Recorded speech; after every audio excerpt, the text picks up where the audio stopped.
Mr. Sullivan. All right, this is the state of Michigan versus Dean Bostic Jr., 23199. Good afternoon, Judge. Brittany Carmona, on behalf of the defendant, P-86396, standing in for attorney record Leanna Belcher. You can state your name for the record. All right, thank you. And sir, Mr. Bostic, do you have any objection to Ms. Carmona standing in for Ms. Belcher? I'm sorry? Okay, and Mr. Kizak, are you putting your appearance on the record? Yes, Michael Kizak, we are. All right, thank you. I'm sorry, Ms. Carmona, your bar number again, please. P-86396.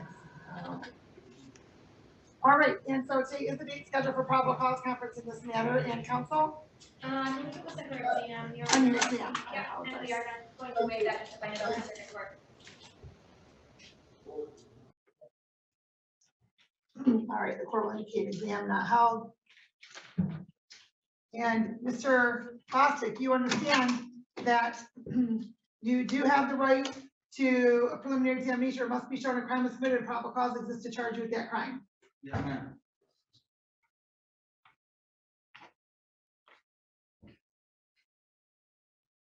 And you also understand that by waiving your right to your preliminary examination, you will be bound over circuit court on the charges in the complaint warrant. Yes, ma'am. And you received those charges. Yes, ma'am. And does anybody promise you anything, threaten you, or coerce you in any way for you to waive your preliminary examination? No, ma'am. All right, defendant's bound over circuit court. You are to appear in circuit court on May 4th at 9 a.m. Thank you, Judge. And briefly, may I address them? Just one moment. Thank you.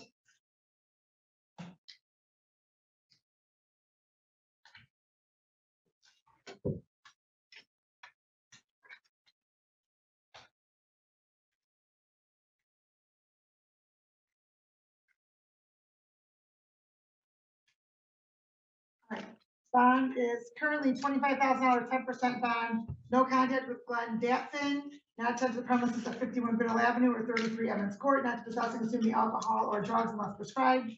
Curfew between 8 p.m. and 6 a.m. GPS tether, no house arrest. We're having an issue with the tether.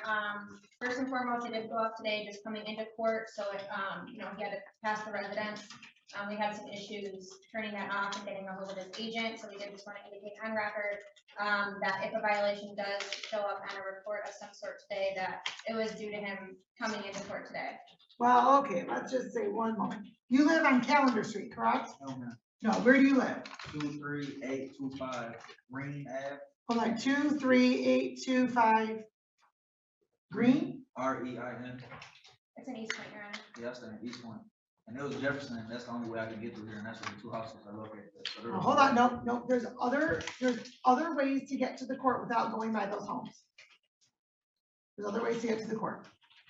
Yes, and show me no other way. I was coming from 94, and that's a screenshot to show you that. I even tried to go around, there was trains, there was no way I could get through, besides going through that way, it was the only way. Okay, let me just say this, okay? There are other ways through GPS, if you're unfamiliar with it, which I don't think you are because you lived in Southgate before you moved to East Point. There are other ways to get to this court other than going down Biddle Avenue. Okay, I understand that you're putting that on the record today.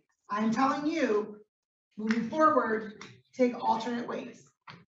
Okay, when you put in an address or a destination on GPS, you have alternate routes you can take. And no, living in Downriver, you know those alternate routes. You can take 94 to Southfield to 75 North Line. You can take 94 to Southfield to Dix. There's lots of other ways you can take to get here, sir. Okay, you don't have to go by those homes. But this is being bound over anyway, so that shouldn't be an issue. So Thank you, Your Honor. I believe if somebody were to look at the report, they would see that there was a quick, correct, and I don't think that would be a violation. If there wasn't any stopping or anything of that nature, but in the future, you know where those homes are located, take alternate routes. Understood, Your Honor. To prevent that, okay? Okay. All right. Sorry, additionally, one other matter, also for the GPS tether, he was actually just fired from his job on Sunday because of the GPS tether, the timing restrictions on there, he wasn't able to stay late as was required for his job, so they did have to let him go. So he is now not earning gainful employment because of the tether.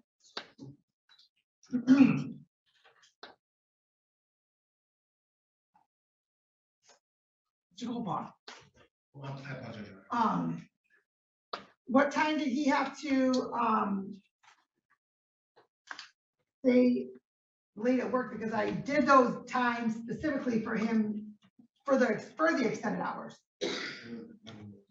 That would allow him to be at work for, I think, 13 hours a day. Correct, he's indicated that he was asked to work a double that day, Your Honor, they were short staffed, it wasn't flat rock.